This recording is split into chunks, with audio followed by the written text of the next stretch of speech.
আজ আমরা এখানে মিলিত হয়েছি স্পন্দন 2024-এর পঞ্চম বর্ষের দুর্গাপুজো ব্যানার শুটে সিলভার স্ক্রিন স্টুডিওতে।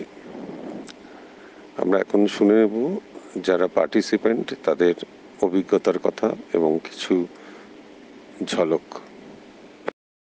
নমস্কার, আমি অনুপম। আমার বাড়ি মালদা, কলকাতায় আমি কাজ করি ফটোগ্রাফি সিনেমাটোগ্রাফি এবং ক্যামেরার সামনে মডেল হিসেবে প্রথমবার আজকে এখানে স্পন্দনের শ্যুট করলাম। খুব ভালো লাগলো এবং আমার যে মেকআপ আর্টিস্ট ছিল রুমকি ম্যাম, সত্যি খুব সুন্দর কাজ করেছে এবং খুব ভালো লাগলো কাজ করে এবং ভবিষ্যতে আরও কাজ করতে চাই তাদের সাথে। Thank you so much. নমস্কার, আমি উপাসনা। আমি আজকে স্পন্দনে ব্যানার শ্যুটে এসেছি। আমাকে আশিদি মেকআপ করেছে, ভীষণ ভালো মেকআপ হয়েছে। আর এখানে টোটাল এনভায়রনমেন্টটা আমার ভীষণ ভালো লেগেছে, খুব ফ্রেন্ডলি আর খুব ভালো লাগছে ওনাদের সাথে কাজ করে। আগামী দিনে আরও কাজ করতে চাই। Thank you. নমস্কার, আমার নাম বিশাল চৌধুরী এবং আমার মেকআপ আর্টিস্টের নাম রুমকি।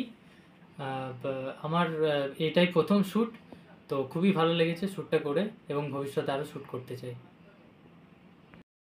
নমস্কার, আমার নাম অদিতি ব্যানার্জি। আমি আজ স্পন্দনের ব্যানার শ্যুটে এসেছি। আমার মেকআপ করেছে রুমকি ঘোষ। ভীষণ ভালো লেগেছে, মেকআপ তো ভালো লেগেইছে, আর এই ব্যানার শ্যুটে এসেও ভীষণ ভালো অভিজ্ঞতা নিয়ে আজকে বাড়ি ফিরছি। Thank you. আমি অনুপ্রিয়া মিশ্র।